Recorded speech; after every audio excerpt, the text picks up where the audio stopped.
Question number 2 है हमारे पास सॉल्व बाय फैक्टराइजेशन मेथड।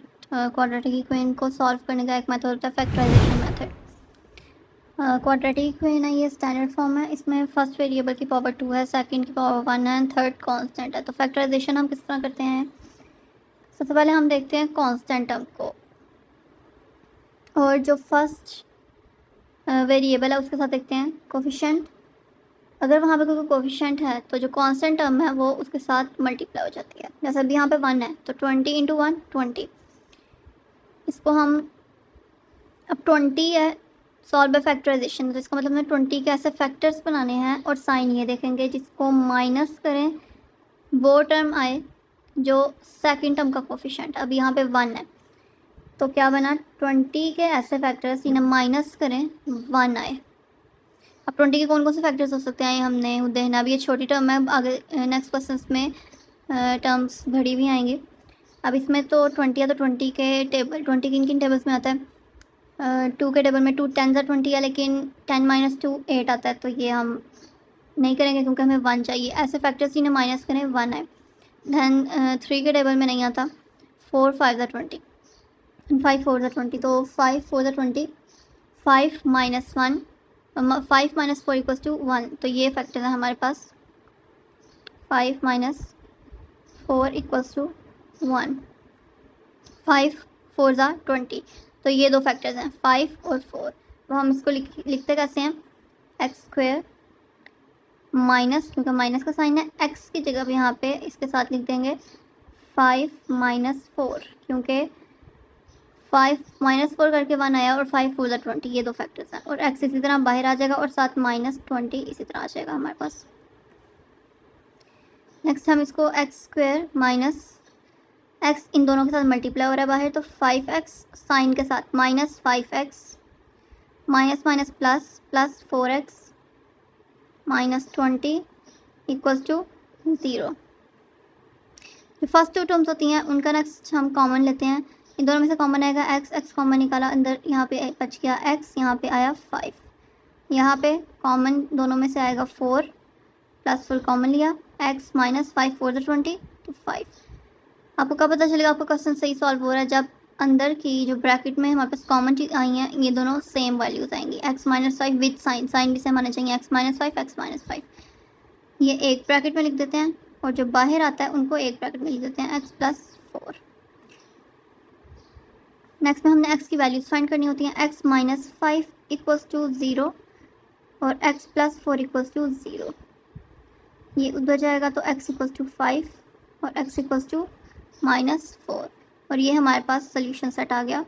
एक वैल्यू आई 5 और एक वैल्यू आई माइनस 4। तो इस तरह हम फैक्टराइजेशन सॉल्व करते हैं। नेक्स्ट क्वेश्चन है हमारे पास x plus 1 over x over x plus 1 equal to 25 over 12। सबसे पहले हम देखेंगे फ्रैक्शन है, दोनों फ्रैक्शन हैं, ओवर की फॉर्म है, इनके बीच में प्लस का साइन है, इसका मतलब एलसीएम लेंगे। डिनोमिनेटर्स का एलसीएम लेते हैं, दोनों टर्म्स लिख देंगे x और x प्लस 1। मैंने पीछे एलसीएम लेना सिखाया था। x यहाँ पे है, दूसरी टर्म ऊपर जाके जो टर्म नहीं होती डिनोमिनेटर में उसको न्यूमिनेटर के साथ जाकर मल्टीप्लाई करते हैं। यहाँ पे x है, x प्लस 1 नहीं है, उसको जाकर ऊपर मल्टीप्लाई करेंगे तो x प्लस 1 का होल स्क्वायर बन जाएगा। यहाँ पे x प्लस 1 है, x नहीं है तो ऊपर जाकर मल्टीप्लाई होगा, x स्क्वायर बन गया। यहाँ पे हम इसका होल स्क्वायर खोलेंगे, x square plus 1 plus 2x formula plus x square, और नीचे इन दोनों को मल्टीप्लाई करेंगे, x square plus x equals to 25 over 12। अब इन दोनों को ऐड करेंगे, X square plus X square 2x square plus 2x plus 1 equals over X square plus x 25 over 12। अब इनमें से क्रॉस मल्टीप्लिकेशन होगी, 12 उधर जाकर मल्टीप्लाई होगा, 25 के साथ मल्टीप्लाई होगा, तो यहाँ पे मल्टीप्लाई करके हमने वैल्यूज़ लिख दी हैं। फिर सबको अरेंज करेंगे, एक साइड पे शिफ्ट करेंगे और फाइनल हमारे पास ये वैल्यू आ गई। हमारा जो क्वेश्चन नंबर 1 था वो डायरेक्ट यहाँ से शुरू है, लेकिन जो आगे के क्वेश्चन आएंगे उनको हमने खुद इस टर्म तक लेके आना है, क्वाड्रेटिक इक्वेशन स्टैंडर्ड फॉर्म तक बनाना है, उसके बाद फैक्टराइजेशन करते हैं। स्टैंडर्ड फॉर्म जब तक नहीं बनती हम उसके बाद तब तक फैक्टराइजेशन नहीं कर सकते, तो हम यहाँ तक इसको हमने किया। अब देखें नेक्स्ट स्टेप क्या था, हमने सबसे पहले टर्म की देखना है कोफिशिएंट, अगर कोई है तो उसको मल्टीप्लाई करना है कांस्टेंट के साथ। यहाँ पे 1 है तो 12 1 12, 12 के ऐसे फैक्टर्स जिन्हें माइनस करें तो 1 आए। अब 12 के कौन कौन से फैक्टर्स हैं? 4 माइनस 3 एक ऐसा फैक्टर है जिसको माइनस करेंगे 1 आएगा, और 4 3 12, तो ये वाला। और जो बड़ी टर्म होती है 3 4 12 भी होता है, लेकिन जो बड़ी टर्म होती है उसको हम पहले लिखते हैं, छोटी टर्म को बाद में लिखते हैं, तो इसके 4 3 12। फिर हमने इसको मल्टीप्लाई करना है एक्स के साथ, 4x और -3x, क्योंकि प्लस बाहर प्लस था इसलिए यहाँ पे कोई फ़र्क नहीं पड़ेगा, इसलिए हम -3x इस तरह आ जाएगा। -12 फर्स्ट टू टर्म्स में से कॉमन लेंगे, x+4 यहाँ से x कॉमन आया, x+4 अंदर आ गया, यहाँ से -3 कॉमन आएगा, अंदर आ गया x+4। यहाँ पे अब अंदर सेम टर्म्स आ गए x+4 इसका मतलब क्वेश्चन हमारा ठीक है। ब्रैकेट अंदर वाली टर्म्स को एक टर्म में लिखते हैं और जो बाहर है उसको एक में लिखते हैं ब्रैकेट में। फिर उसमें से हमारे पास x की वैल्यू आ गई -4 और दूसरी वैल्यू आ गई 3, तो सोल्यूशन सेट हमारे पास आया -4 और 3। क्वेश्चन नंबर 2 है हमारे पास 3y² = y × y - 5। अब पहले ब्रैकेट को सॉल्व करेंगे, y × y y² y × -5 5 इन सबको एक साइड पे शिफ्ट करेंगे, 3y² - y² + 5y, इन दोनों को माइनस करेंगे 2y² + 5y। अब इन दोनों में से y कॉमन निकालेंगे, अंदर क्या रह जाएगा 2y + 5। अब एक टर्म ये आ गई y = 0 और दूसरी टर्म आ गई ब्रैकेट के अंदर 2y + 5 = 0, तो y इस साइड पे रहेगा, 5 उस साइड पे जाकर माइनस होगा और 2 इसके साथ मल्टीप्लाई हो रहा है y के साथ, उधर आकर डिवाइड होगा। तो सोल्यूशन सेट हमारे पास दो वैल्यूज़ आ गई, एक 0 एक -5/2। अब नेक्स्ट क्वेश्चन है हमारे पास 4 - 32x = 17x²। अभी सबको पहले अरेंज करेंगे, सबको एक साइड पे शिफ्ट करेंगे, स्टैंडर्ड फॉर्म में लेके आएंगे। 17x², 32x उधर जाएगा तो +32x हो जाएगा और 4 के साथ प्लस उधर जाएगा तो -4 हो जाएगा। अब स्टैंडर्ड फॉर्म बन गया। अब इसको सबसे पहले देखना है इसके साथ कोई कोफिशिएंट है, इसमें है 17, तो हमारे पास जो कांस्टेंट टर्म है 4 उसको हम मल्टीप्लाई करेंगे कोफिशिएंट के साथ। 17 × 4 हमारे पास क्या बनता है 68। अब 68 के ऐसे फैक्टर्स बनाएंगे जिनको माइनस करें, क्योंकि 4 के साथ माइनस है तो ये वाली हमें साइन देखना है। 64 के ऐसे फैक्टर्स इन्हें माइनस करें तो सेंटर वाली जो टर्म है उसका जो कोफिशिएंट है वो बन जाए। 68 के ऐसे फैक्टर्स इन्हें माइनस करें 32 है, तो वो होता है 34 - 2। 34 × 2 68 और इन दोनों को माइनस करेंगे तो 32 आ जाएगा, तो वो हम लिखेंगे 34 - 2 x - 4। अब इसको मल्टीप्लाई करेंगे x के साथ दोनों को, 34x - 2x। First to terms में से कॉमन लेते हैं, इसमें से आएगा कॉमन 17x, अंदर आ गया x+2, इन दोनों में से कॉमन आएगा -2, अंदर आ गया x+2, क्योंकि बाय माइनस है तो जब हम क्लोज करेंगे ब्रैकेट तो ये अंदर का साइन चेंज होकर प्लस हो जाएगा। अब दो हमारे पास वैल्यूज आ जाएंगे 17x - 2 और अंदर x+2। एक वैल्यू आ गई 2/17 और दूसरी आ गई x = -2, तो हमारे पास सोल्यूशन सेट ये बन गया। नेक्स्ट क्वेश्चन है x² - 11x = 154। इसको अरेंज करेंगे, स्टैंडर्ड फॉर्म में लेके आएंगे। -152 इस साइड पे आ जाएगा, उधर प्लस हो रहा है, इधर आके माइनस होगा। 152 को 1 से मल्टीप्लाई करेंगे तो 152 ही आएगा। 152 के ऐसे फैक्टर्स इन्हें माइनस करें तो 11 आए, वो होता है 19 8। ये दो फैक्टर्स हैं, 19 × 8 करेंगे तो 152 आएगा और 19 - 8 करेंगे तो 11 आता है।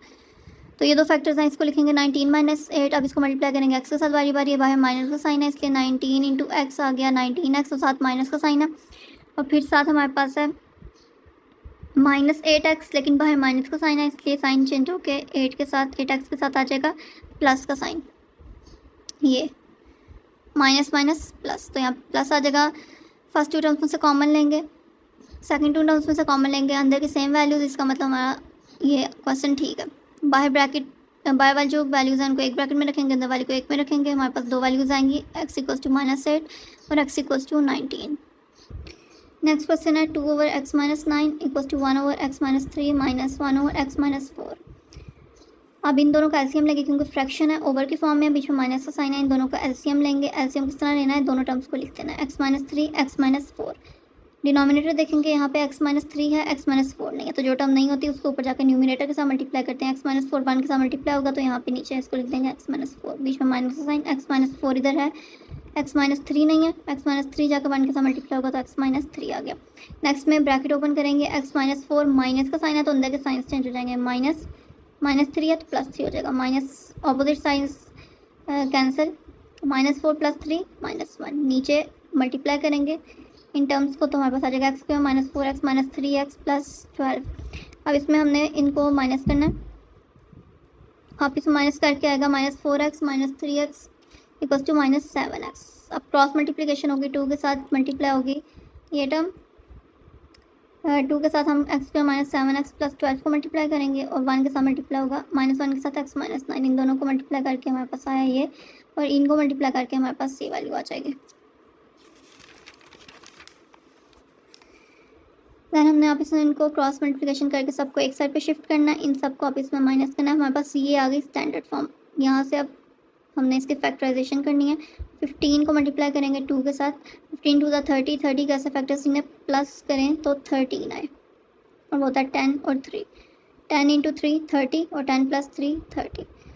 तो हम लिख देंगे 10 प्लस 3, इनको मल्टीप्लाई करेंगे बाय माइनस का साइन है इसलिए साइन चेंज हो जाएंगे, 10x के साथ माइनस का साइन और यहाँ पे प्लस है, बाहर माइनस है तो 3 को x के साथ जब मल्टीप्लाई करेंगे 3x और साथ बाहर माइनस का साइन है तो -3x प्लस 15।